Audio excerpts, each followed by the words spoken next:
And तुम सब कैसे हो। मुझे उम्मीद है कि तुम सब बहुत ही अच्छे और स्वस्थ होंगे। नेक्स्ट क्लास में हमने डिस्कस किया था डी ब्लॉक एलिमेंटों के जनरल करैक्टर और एटॉमिक रेडियस। एटॉमिक रेडियस को लेकर के डिस्कस किया था कि एटॉमिक रेडियस 3D सीरीज़ के अंदर पहले डिक्रीज़ होती है, फिर एव इक्वल होती है और लास्ट में पुनः इंक्रीज होनी स्टार्ट होती है। ऐसा जेड इफेक्टिव और सेल्डिंग इफेक्ट की वजह से होता है। नेक्स्ट जो हम डी ब्लॉक एलिमेंटों की प्रॉपर्टी शो करेंगे वो है oxidation state. D block elements maximum variable oxidation state प्रदर्शित करते हैं, यानी परिवर्ती ऑक्सीकरण अवस्था प्रदर्शित करते हैं। तो डी ब्लॉक एलिमेंट्स कैसी ऑक्सीडेशन स्टेट शो करते हैं? वेरिएबल ऑक्सीडेशन स्टेट प्रदर्शित करते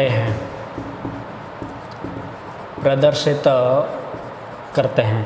अब डी ब्लॉक के एलिमेंट वेरिएबल या परिवर्ती ऑक्सीडेशन स्टेट क्यों प्रदर्शित करते हैं, तो इनका रीज़न ध्यान रखें। फर्स्ट इसका रीज़न है स्मॉल साइज यानी छोटा आकार।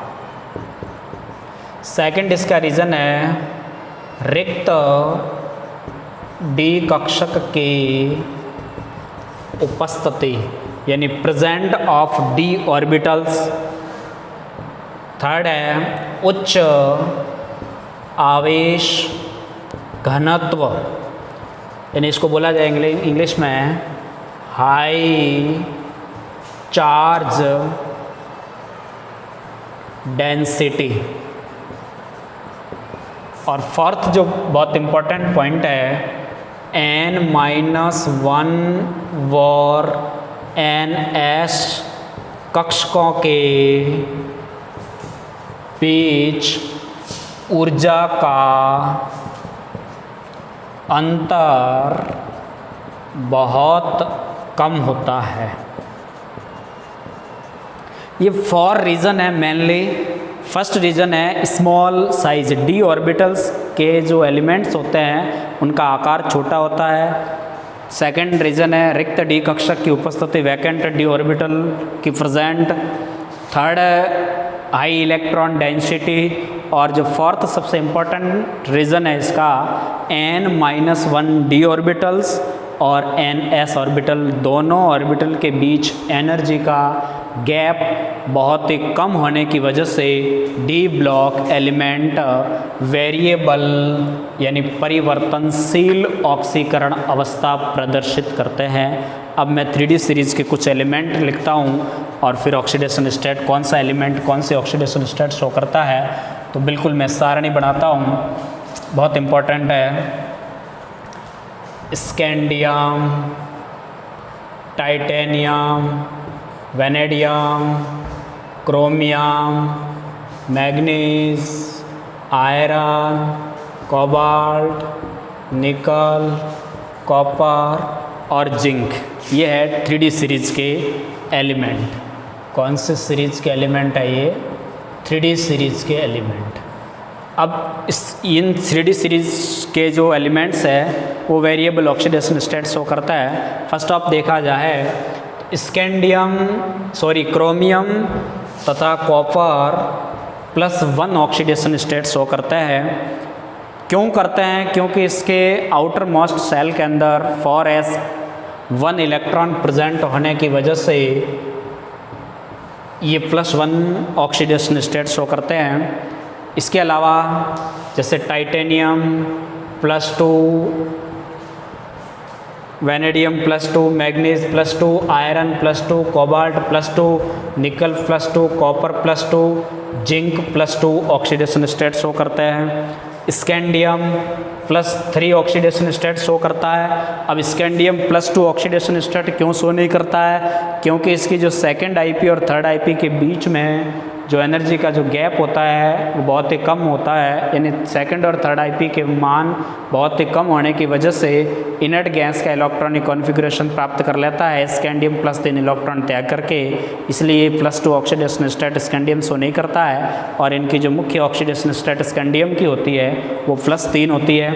इसके अलावा टाइटेनियम +3 शो करता है, टाइटेनियम +4 ऑक्सीडेशन स्टेट भी शो करता है, वेनेडियम +3 +4 +5 भी शो कर सकता है, क्रोमियम +3 +4 +5 और +6 भी शो करता है, क्योंकि क्रोमियम का इलेक्ट्रॉनिक कॉन्फ़िगरेशन क्या है 4s1 3d5, तो D के अंदर 5 अनपेयर्ड इलेक्ट्रॉन है और एक S के अंदर तो टोटल ये +6 ऑक्सीडेशन स्टेट शो करता है।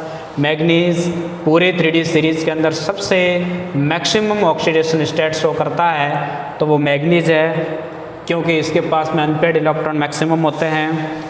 इसलिए आयरन होता है वो +3 +4 +5 +6 ऑक्सीडेशन स्टेट शो करता है। कोबाल्ट +5 तक ऑक्सीडेशन स्टेट शो कर सकता है। निकल होता है वो +3 और +4 ऑक्सीडेशन स्टेट निकल की कभी कभी ये शो करता है, बहुत कम स्टेबल होती है। कॉपर और जिंक ये +2 ऑक्सीडेशन स्टेट शो करते हैं। ये है इसकी एलिमेंटों की वेरिएबल ऑक्सीडेशन स्टेट। इसमें आप देखो तो स्कैंडियम टू मैग्नीज की तरफ आते हैं तो ऑक्सीडेशन स्टेट कंटिन्यूसली क्या होती है, इंक्रीज़ होती है यानी बढ़ती है। +3 से +4 +5 +6 यानी +7 हुआ, और इसके बाद में जो ऑक्सीडेशन स्टेट है वो लगातार क्या होती जाती है, डिक्रीज होती जाती है। यानी स्कैंडियम टू मैग्नीज की तरफ जाते हैं तो ऑक्सीडेशन स्टेट क्या होती है, इंक्रीज़ होती है, और बाद में यानी कि आयरन टू जिंक की तरफ जाते हैं तो ऑक्सीडेशन स्टेट क्या होती है, डिक्रीज़ होती है। यहाँ पे स्कैंडियम टू मैग्नीज की तरफ जाता है तो ऑक्सीडेशन स्टेट क्यों इंक्रीज होती है, क्योंकि इधर अनपेयर्ड इलेक्ट्रॉन इंक्रीज होते हैं, अनपेयर्ड इलेक्ट्रॉन इंक्रीज होता है, और इधर अनपेयर्ड इलेक्ट्रॉन क्या होते हैं, डिक्रीज होते हैं, अनपेयर्ड इलेक्ट्रॉन डिक्रीज होते हैं। अब इसके बाद में कुछ पॉइंट है। फर्स्ट पॉइंट है इसका ऑक्सीडेशन स्टेट को लेकर के क्वेश्चन आता है कि डी ब्लॉक एलिमेंट की जब ऑक्सीडेशन स्टेट हाई होती है, यानी डी ब्लॉक तत्वों की ऑक्सीडेशन स्टेट जब उच्च होती है तो इनके जो बॉन्ड बनाने की टेंडेंसी होती है वो कोवलेंट बॉन्ड फॉर्मेशन होता है, कोवलेंट नेचर होती है। कोवलेंट नेचर यानी सहसंयोजी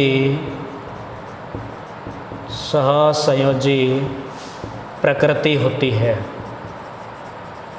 लेकिन जब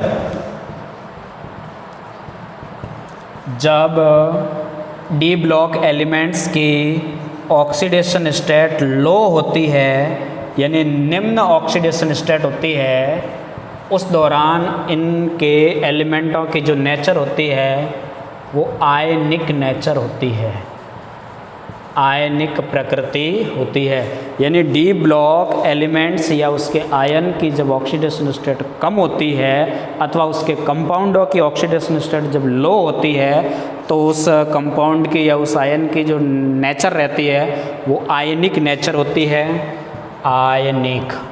और जब डी ब्लॉक एलिमेंट्स अथवा उसके कंपाउंडों की ऑक्सीडेशन स्टेट उच्च होती है उस दौरान उसकी नेचर कैसी रहती है, कोवलेंट नेचर रहती है। ये एनसीईआरटी का पॉइंट है। सेकंड जो इसका पॉइंट है कि डी ब्लॉक एलिमेंट अथवा उसके कंपाउंडों की जब ऑक्सीडेशन स्टेट उच्च होती है, क्या बोल रहा हूँ, डी ब्लॉक एलिमेंट अथवा उनके ऑक्साइडों की जब ऑक्सीडेशन स्टेट उच्च होती है तो उसकी जो नेचर होती है वो अम्लीय प्रकृति होती है, और जब इनके ऑक्साइडों की ऑक्सीडेशन स्टेट लो होती है उस दौरान उसकी जो प्रकृति होती है वो क्षारीय होती है।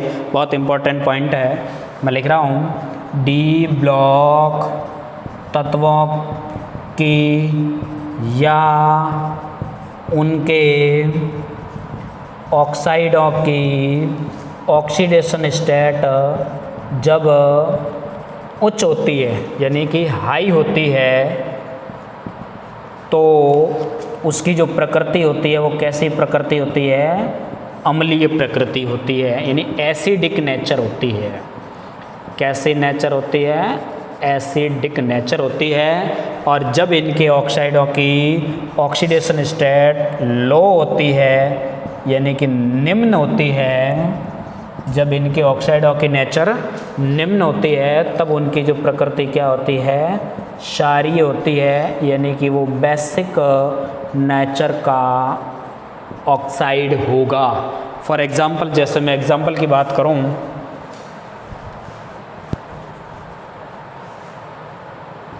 MnO, MnO2, Mn2O3, Mn2O7, ये एग्जाम्पल है। यहाँ पे मैग्नीज की ऑक्सीडेशन स्टेट आएगी वो +2, इधर मैग्नीज की ऑक्सीडेशन स्टेट +4, इधर जो मैग्नीज की ऑक्सीडेशन स्टेट आएगी वो आएगी +3, और इधर मैग्नीज की ऑक्सीडेशन स्टेट आएगी वो आएगी +7। तो अब इनके हम एग्जाम्पल की बात करें, manganese oxide Mn2O3, MnO2, MnO3 और Mn2O7। अब एग्ज़ाम में सवाल आता है कि इनके एसिडिक नेचर का ऑर्डर क्या होगा। तो सबसे पहले आपको ऑक्सीडेशन स्टेट, यहाँ पर मैग्नीज के +2 है, इधर मैग्नीज की ऑक्सीडेशन स्टेट है वो +3 है, इधर मैग्नीज की ऑक्सीडेशन स्टेट +4 है, इधर +6 है। तो मैंने क्या लाइन लिखवाई नीचे कि जब भी डी ब्लॉक एलिमेंट अथवा उसके ऑक्साइडों की ऑक्सीडेशन स्टेट लो होती है, यहाँ पे +2 लो ऑक्सीडेशन स्टेट है, तो लो ऑक्सीडेशन स्टेट है तो उस दौरान उसकी जो नेचर रहेगी वो बेसिक नेचर रहेगी। कैसी प्रकृति रहेगी, क्षारीय यानी बेसिक नेचर रहेगी। और यहाँ पर आप देखो तो +6 और +7 मतलब यहाँ पर हाई ऑक्सीडेशन स्टेट है, और हाई ऑक्सीडेशन स्टेट होती है तो मैंने बताया उसकी नेचर कैसी रहती है, एसिडिक नेचर रहती है। मतलब इन ऑक्साइडों की नेचर क्या रहेगी, एसिडिक। और जो बीच में Mn2 और Mn3 जो न तो हाई है और न लो है, उस दौरान इसकी नेचर रहेगी एम्फोटेरिक, यानी कि उसकी प्रकृति कैसी होगी, उभयधर्मी। तो ऐसा सवाल आ सकता है। तो बिल्कुल आपकी किताब के अंदर लाइन लिखी हुई है कि जब डी ब्लॉक अथवा उसके ऑक्साइडों की ऑक्सीडेशन स्टेट हाई होती है तो उस ऑक्साइड की नेचर रहेगी एसिडिक, और जब ऑक्साइड की ऑक्सीडेशन स्टेट लो होती है तो उस दौरान उसकी ऑक्सीडेशन स्टेट उस दौरान उसकी नेचर रहेगी वो बेसिक नेचर। थर्ड पॉइंट है ऑक्सीडेशन स्टेट का, वो है धातु कार्बोनिलों में, धातु कार्बोनिलों में धातु की ऑक्सीडेशन स्टेट 0 होती है। बहुत इम्पोर्टेंट लाइन है, धातु कार्बोनिलों में धातु की ऑक्सीडेशन स्टेट क्या होती है, 0 यानी 0 होती है। फॉर एग्जांपल जैसे NiCO का होल 4, इसमें Ni की जो ऑक्सीडेशन स्टेट होगी वो क्या आएगी, 0। FeCO का होल 5, इसमें आयरन की ऑक्सीडेशन स्टेट क्या होगी, 0। CrCO6, इसमें क्रोमियम की ऑक्सीडेशन स्टेट क्या आएगी, 0। और Mn2CO12, इसमें मैग्नीज की या मोलिब्डेनम भी कह सकते हैं, मोलिब्डेनम की ऑक्सीडेशन स्टेट क्या आएगी, 0 आएगी। या आप इसको Mn3CO12 भी कह सकते हैं, इसमें मैग्नीज की ऑक्सीडेशन स्टेट क्या आएगी, 0। यानी कहने का मतलब है कि धातु कार्बोनिलों में धातु की ऑक्सीडेशन स्टेट क्या होती है, 0। धातु कार्बोनिल उसको बोला जाएगा, यानी कि कार्बोनिल है वो सीधा किसके साथ जुड़ा हुआ होना चाहिए, मेटल के साथ कनेक्ट होता है तो उसको बोला जाएगा धातु कार्बोनिल। और धातु कार्बोनिल में धातु की ऑक्सीडेशन स्टेट क्या आती है, 0 आती है, इसको ध्यान रखेंगे। नेक्स्ट जो ऑक्सीडेशन स्टेट का अंतिम पॉइंट होगा वो ये है, जब डी ब्लॉक एलिमेंट अथवा उनके ऑक्साइडों के उच्चतर ऑक्सीडेशन स्टेट जो ये ज़्यादातर शो करते हैं वो ऑक्साइड और फ्लोराइड युक्त यौगिकों के साथ इनकी उच्चतर ऑक्सीकरण अवस्था पाई जाती है। यानी कि डी ब्लॉक एलिमेंटों के उच्चतर ऑक्सीडेशन स्टेट ऑक्साइड और फ्लोराइड के साथ ही प्रदर्शित क्यों करते हैं। जैसे अभी मैंने बोला था कि MnO3 था, MnO4 माइनस था, यहाँ पे Mn की ऑक्सीडेशन स्टेट +6 और +7 इधर आ रही है। तो उच्चतर ऑक्सीडेशन स्टेट जो इसकी होती है वो मैक्सिमम ऑक्साइड और फ्लोराइड युक्त यौगिक होते हैं उनके साथ ही प्रदर्शित होती है या पाई जाती है। तो इनका रीज़न क्या है, एक तो इसका छोटा आकार, डी ब्लॉक एलिमेंट्सों का आकार क्या होता है, छोटा आकार, और दूसरा रीज़न है अधिक विद्युतऋणता। तो छोटा आकार और अधिक विद्युतऋणता के कारण डी ब्लॉक तत्वों की उच्चतर ऑक्सीकरण अवस्था उनके ऑक्साइड अथवा फ्लोराइड के द्वारा प्रदर्शित की जाती है। तो ये पॉइंट हुआ ऑक्सीडेशन स्टेट को लेकर के। तो हमने क्या डिस्कस किया था, डी ब्लॉक तत्व होते हैं वो वेरिएबल ऑक्सीडेशन स्टेट शो करते हैं। रीज़न बताया था, छोटा आकार, उच्च आवेश घनत्व, N-1D और NS उपकोषों की एनर्जी का गैप बहुत कम होता है, और ये 3-4 एक रीज़न बताए थे। इसके अलावा इनकी ऑक्सीडेशन स्टेट को बताया, और लास्ट में 3-4 पॉइंट बताए कि जब डी ब्लॉक एलिमेंट अथवा उसके आयन की ऑक्सीडेशन स्टेट कम होती है तो उसकी आयनिक नेचर होती है, और जब हायर ऑक्सीडेशन स्टेट होती है तो उसकी nature basic covalent bond formation की होती है। जब उनके ऑक्साइडों की ऑक्सीडेशन स्टेट लो होती है तो बेसिक नेचर होती है, हाई ऑक्सीडेशन स्टेट होती है तो एसिडिक नेचर होती है। साथ ही साथ उसकी रिएक्टिविटी भी ज़्यादा होती है। और बीच वाले क्या होंगे, एम्फोटेरिक। धातु कार्बोनिलों में धातु की ऑक्सीडेशन स्टेट क्या होती है, 0 एग्जाम्पल बता दिया NiCO का अल्फर वगैरह में। और इनके जो मैक्सिमम इनकी जो उच्चतर ऑक्सीडेशन स्टेट है वो ऑक्साइड और फ्लोराइड युक्त कंपाउंडों के साथ पाई जाती है। इसका रीज़न है छोटा आकार और उच्च आवेश घनत्व। इसके बाद नेक्स्ट प्रॉपर्टी को डिस्कस करते हैं, वो है कैटालिटिक प्रॉपर्टीज़। यानी डी ब्लॉक के एलिमेंट कैटालिटिक प्रॉपर्टी प्रदर्शित करते हैं, यानी उत्प्रेरकीय गुण प्रदर्शित करते हैं। अब ये उत्प्रेरकीय गुण प्रदर्शित क्यों करते हैं, कैटालिटिक प्रॉपर्टी क्यों शो करते हैं, इसका रीज़न है, फर्स्ट रीज़न तो है कि इनकी परिवर्तनशील ऑक्सीडेशन स्टेट। सेकंड जो इसका रीज़न है, रिक्त डी कक्षक की उपस्थिति, रिक्त डी कक्षक की उपस्थिति। और थर्ड रीज़न है धातु की सतह पर मुक्त संयोजकता एवं उत्प्रेरक तथा क्रियाकारक के बीच दुर्बल बंध उपस्थित होता है। यानी मेन इसका रीज़न है कि इनकी वेरिएबल ऑक्सीडेशन स्टेट होती है, इसके अलावा वैकेंट डी ऑर्बिटल की उपस्थिति होती है, और सरफेस एरिया होता है वो इन धातुओं का मैक्सिमम होता है। इन 3-4 वजह से डी ब्लॉक के एलिमेंट होते हैं वो कैटालिटिक प्रॉपर्टी शो करते हैं। अब हम इसके एग्जाम्पल की बात करें कि कौन सी डी ब्लॉक एलिमेंट है वो किस रिएक्शन के अंदर पार्टिसिपेट होता है, तो इसके एग्जाम्पल देखें। नाइट्रोजन प्लस हाइड्रोजन से अमोनिया का फॉर्मेशन होता है।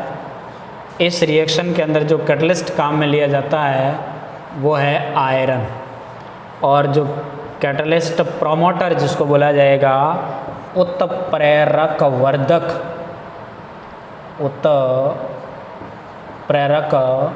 वर्धक कैटालिटिक या कैटलिस्ट प्रोमोटर होता है वो मोलिब्डेनम है, और आयरन होता है वो क्या है, कैटलिस्ट, चूँकि आयरन होता है वो डी ब्लॉक एलिमेंट है, और इस प्रोसेस का नेम है हैबर प्रोसेस।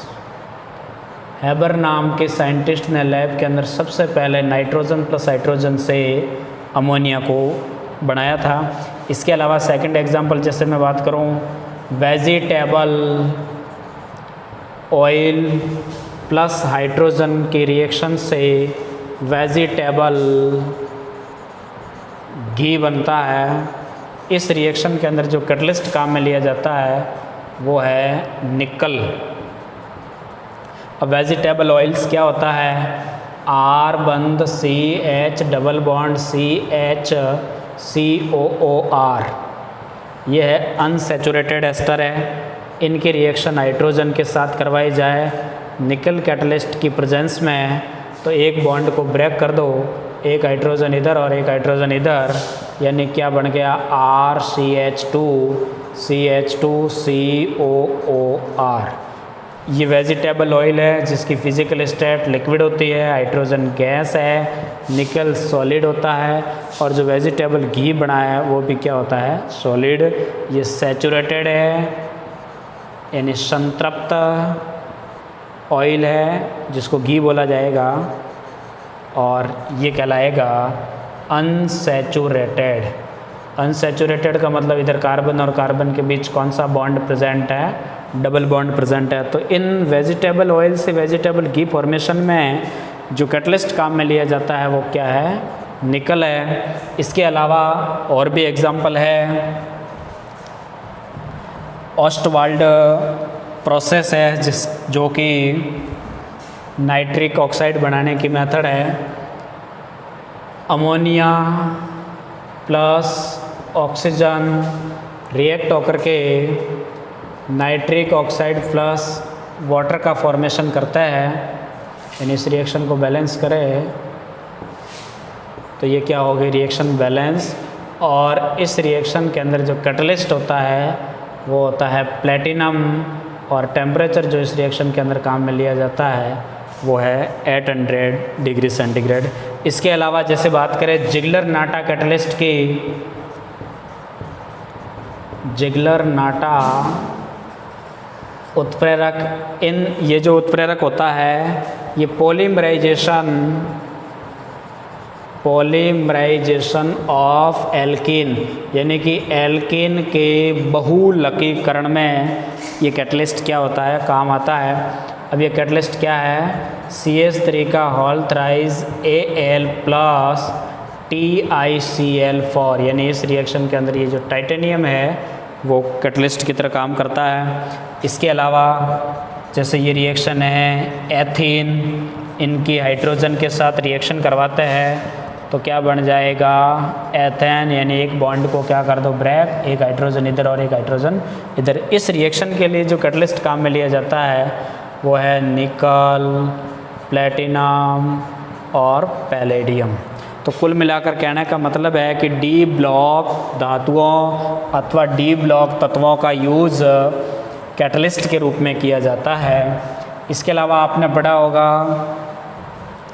विलिकेंस कैटलिस्ट होता है एक, विलिकेंस उत्प्रेरक होता है RHCl PPH,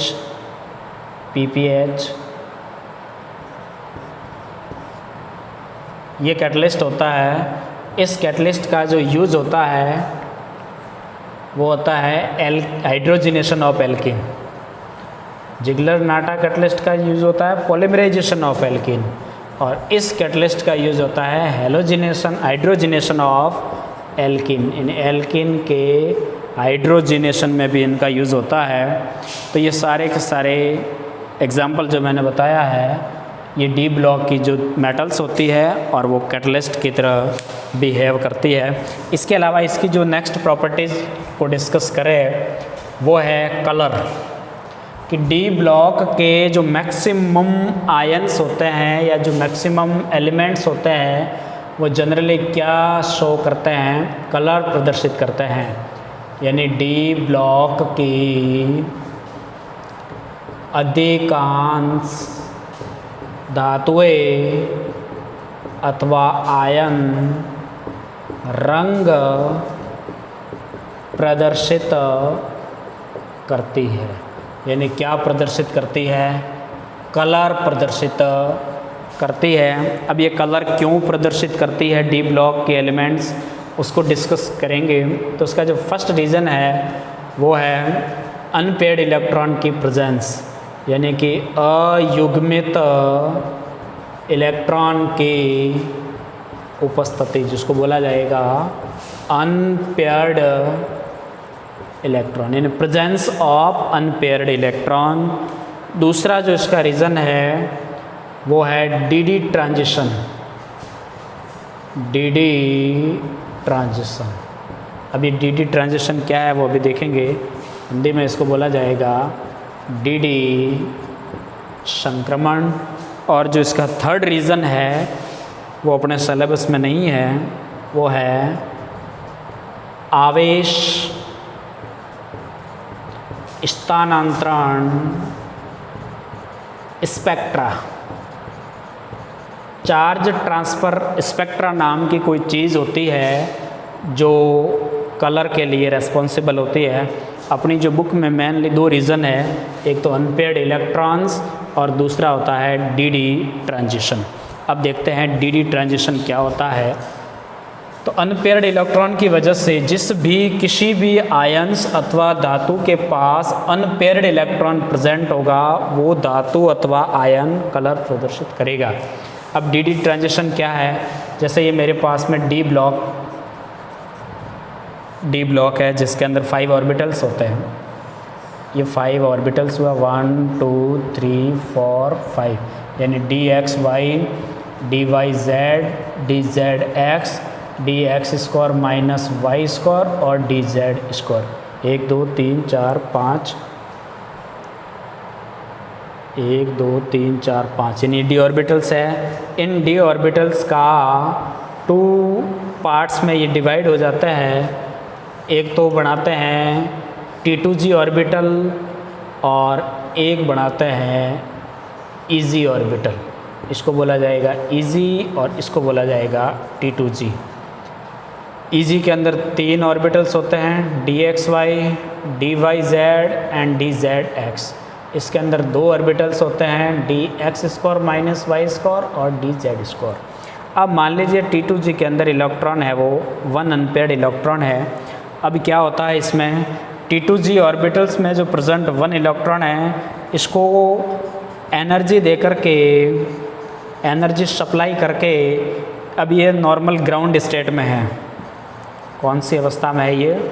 मूल अवस्था, यानी कि ग्राउंड स्टेट में है। जब इस T2G के अंदर प्रेजेंट इलेक्ट्रॉन को जब एनर्जी सप्लाई की जाती है तो ये इलेक्ट्रॉन क्या करता है, ग्राउंड स्टेट से एक्साइटेशन स्टेट में आ जाता है, यानी कि T2G से किधर चला जाता है वो इलेक्ट्रॉन, EG में चला जाता है। यहाँ पे आ गया मान लीजिए ये इलेक्ट्रॉन एनर्जी सप्लाई की तब।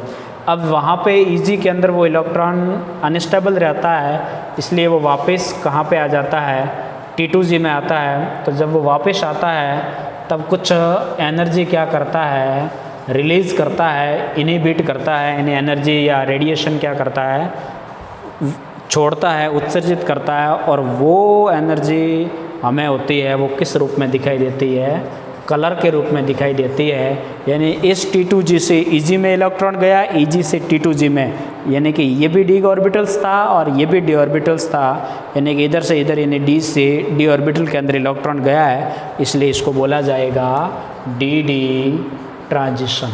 और इसी डी ट्रांजिशन की वजह से डी ब्लॉक एलिमेंट अथवा उसकी जो आयंस होते हैं वो क्या शो करते हैं, कलर शो करते हैं। इसके अलावा अनपेयर्ड इलेक्ट्रॉन प्रेजेंट होना चाहिए, यानी कि जिस भी धातु अथवा आयंस का इलेक्ट्रॉनिक कॉन्फ़िगरेशन D1 से D9 तक होता है, वो मेटल्स अथवा वो आयन कलर शो करेंगी, यानी वो क्या होगी, कलर्ड प्रदर्शित करेगी। एंड जिस भी आयंस का इलेक्ट्रॉनिक कॉन्फ़िगरेशन D0 या D10 आ जाता है वो कलर शो नहीं करेगी, मतलब वो क्या होगी, कलर लेस होगी। अब एग्जांपल देखते हैं। कि कौन कौन से ऐसे आयन्स होते हैं वो कलर शो करेंगे और कौन कौन से आयन्स होते हैं जो कलर शो नहीं करेंगे। फॉर एग्जांपल जैसे Cu+2 की मैं बात करूं तो कॉपर है जिसका एटॉमिक नंबर होता है 29 और इसका इलेक्ट्रॉनिक कॉन्फ़िगरेशन आप लिखोगे तो 4s1 3d10। अब इनके ऊपर चार्ज कितना होता है +2, तो फर्स्ट इलेक्ट्रॉन 4s1 में से, क्योंकि इसकी एनर्जी क्या होती है बहुत कम, एंड बाद सेकंड इलेक्ट्रॉन जाएगा 3d10 में से, तो इसके पास में इलेक्ट्रॉनिक कॉन्फ़िगरेशन जो रहेगा वो रहेगा 3d9, यानी d9 इलेक्ट्रॉनिक कॉन्फ़िगरेशन हो गया। d के अंदर ऑर्बिटल्स होते हैं 5, 1 2 3 4 5 और इलेक्ट्रॉन्स है 9, 6 7 8 और 9, यानी अनपेड इलेक्ट्रॉन 1 बचा, यानी n का मान क्या आया 1। तो अनपेड इलेक्ट्रॉन इसके पास प्रेजेंट है, मतलब ये कलर शो करेगा, कलर है वो प्रदर्शित करेगा। जैसे हमने कहा Cu+ की बात करें, अभी भी इसका एटॉमिक नंबर क्या है 29 इलेक्ट्रॉनिक। अगर यदि इसका आप कॉन्फ़िगरेशन लिखोगे तो 4s1 3d10, इसके ऊपर चार्ज कितना है +1, तो फर्स्ट इलेक्ट्रॉन जाएगा 4s में से एंड बाकी 4s में से एक इलेक्ट्रॉन चला गया, पीछे क्या रहा 3d10 और 3d10 है, मतलब ये क्या है पूर्ण पूरित है, यानी कि इसके पास कोई अनपेयर्ड इलेक्ट्रॉन्स नहीं है। 1 2 3 4, यानी कि इसके पास में सारे के सारे जो इलेक्ट्रॉन्स होते हैं वो कम्प्लीटली पेयर्ड है, यानी n का मान 0 है, मतलब ये है वो कलर शो नहीं करेगा, मतलब क्या होगा कलर लेस होगा। और भी कई सारे एग्जाम्पल मैं बताता हूँ। बोर्ड एग्ज़ाम का परमानेंट सवाल है कि कौन सा एलिमेंट्स कलर शो करेगा और कौन सा नहीं करेगा, तो आपको एक याद रखनी है बात, जिसके भी पास अनपेड इलेक्ट्रॉन होंगे वो कलर शो करेगा और जिसके पास अनपेड इलेक्ट्रॉन नहीं होंगे, जैसे बात करें Zn+2 की, तो ये कलर शो करेगा या नहीं करेगा। तो सबसे पहले आपको इसका एटॉमिक नंबर याद होना चाहिए 30, इसका इलेक्ट्रॉनिक कॉन्फ़िगरेशन आपको लिखना आना चाहिए 4s2 3d10, इसके ऊपर चार्ज होता है वो +2, 4s में से 2 इलेक्ट्रॉन गए, d के अंदर 10 इलेक्ट्रॉन रहे, मतलब सारे इलेक्ट्रॉन पेयर्ड है, मतलब ये कलर शो नहीं करेगा, मतलब क्या होगा कलर लेस। जैसे मैं बात करूं टाइटेनियम Ti+3 की, तो इसका एटॉमिक नंबर होता है 22, इलेक्ट्रॉनिक कॉन्फ़िगरेशन लिखोगे तो 4s2 और 3d2, 2 इधर से इलेक्ट्रॉन गया s में से, एक इधर से गया, यानी d के अंदर रहा 3d1, d1 रहा, मतलब ये कलर शो करेगा, कलर प्रदर्शित करेगा। अब आपको करके आना है, आपके लिए होमवर्क रहेगा Ni+2 V+3 Cr+3 Fe+2 Fe+3 Mn+2, ये सारे आपके लिए होमवर्क रहेंगे। आपको इसमें बताना है कि ये कलर शो करेगा या कलर शो नहीं करेगा, यानी ये आपके लिए क्या रहेगा।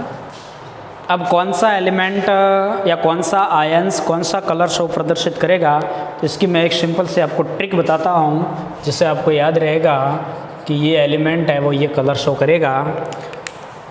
तो इसकी सिंपल ट्रिक है ग्रीन, क्रो, फंसा, ब्लू, कप में, मन, हुआ,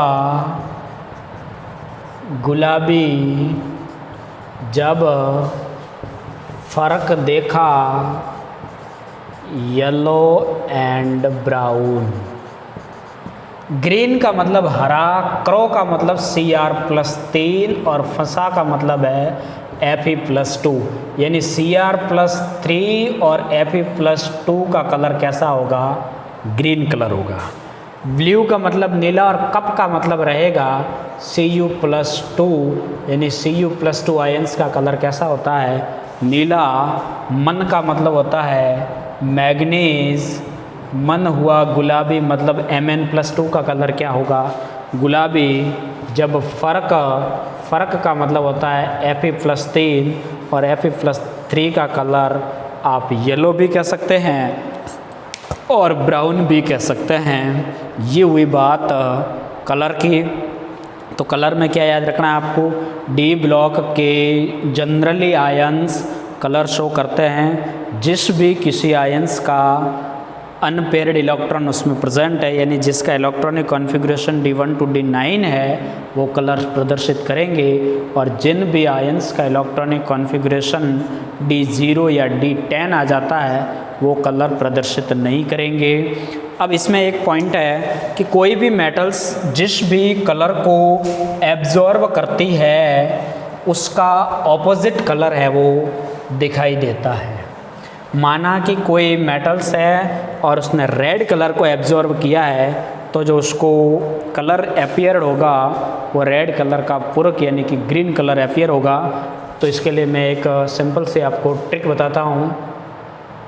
violet, indigo, blue, green, yellow, orange और रेड।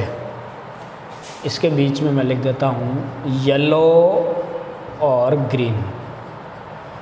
अब मान लीजिए कि कोई भी मेटल है जिसका कलर रेड है, यानी उसने एब्जॉर्ब कलर कौन सा किया है, रेड, तो जो उसको दिखाई देगा वो इसका पूरक कलर होता है ग्रीन। मान लो किसी मेटल ने जो एब्जॉर्ब कलर किया है ऑरेंज, तो जो उसको दिखाई देगा कलर वो है, या जो कलर रिफ्लेक्टेड होगा वो है ब्लू। माना कि कोई मेटल का कलर येलो है, तो उसका जो ऑपोजिट कलर है वो उसको अपीयर होगा इंडिगो। और वॉयलेट है जिसका ऑपोजिट कलर होता है येलो एंड ग्रीन। तो कोई भी मेटल्स यदि उसने रेड कलर को क्या किया है, एब्जॉर्ब किया है, तो जो उसको अपीयर कलर प्रकट जो होगा, उसको जो रिफ्लेक्टेड कलर होगा, उसको जो दिखाई देगा वो कौन सा कलर उसको दिखाई देगा, ग्रीन कलर है वो उसको क्या होगा, दिखाई देगा। माना कि मैंने कहा कि ऑरेंज कलर को यदि एब्जॉर्ब किया है, तो ऑरेंज का जो पूरक कलर होता है ब्लू, तो उसको जो अपीयर कलर होगा वो ब्लू कलर होगा। ये बहुत इम्पॉर्टेंट है, मेडिकल के अंदर भी कई बार पूछा गया क्वेश्चन है कि जो कलर हमें अपीयर होता है उसका ऑपोजिट कलर है वो हमें क्या होता है, एब्जॉर्ब। जो भी कलर एब्जॉर्ब होता है उसका ऑपोजिट कलर है जो हमें दिखाई देता है। तो ये बातें हुई कलर को लेकर के। तो आज जो हमने डिस्कस किया है कलर और ऑक्सीडेशन स्टेट, और लास्ट जो पॉइंट मैं डिस्कस कर रहा हूँ वो है मिश्र धातु। छोटा सा पॉइंट है ये, मिश्र धातु जिसको बोला जाएगा एलॉय, यानी कि डी ब्लॉक के मैक्सिमम आयंस होते हैं वो मिश्र धातु का फॉर्मेशन करते हैं। दो या दो से अधिक डी ब्लॉक की धातुएं आपस में मिलकर के एक समांगी मिश्रण बनाती है, यानी 2 और मोर देन 2 एलिमेंट्स मिलकर के एक कंपाउंड का फॉर्मेशन करता है जिसको बोला जाएगा मिश्र धातु। लेकिन वही डी ब्लॉक की धातुएं मिश्र धातु का फॉर्मेशन कर सकती है जिसकी मेटेलिक रेडियस के अंदर जो डिफरेंस है वो 15% से कम होना चाहिए, यानी कि धात्विक त्रिज्या का अंतर है वो बहुत ही कम होना चाहिए, यानी कि उन तत्वों की धात्विक त्रिज्या लगभग क्या होनी चाहिए, समान होनी चाहिए। यानी कि वे डी ब्लॉक तत्व एलॉयज यानी मिश्र धातु का निर्माण करती है जिसकी मेटेलिक रेडियस धात्विक त्रिज्या लगभग समान होती है। यानी कि मेटेलिक रेडियस के अंदर डिफरेंस है वो 15% से कम होना चाहिए।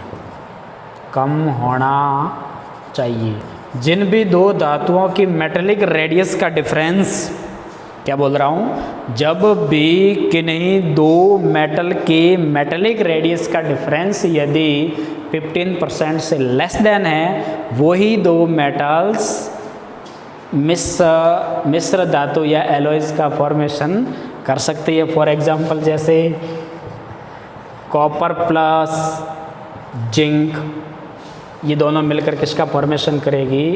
ब्रास, जिसको अपन बोलते हैं पीतल।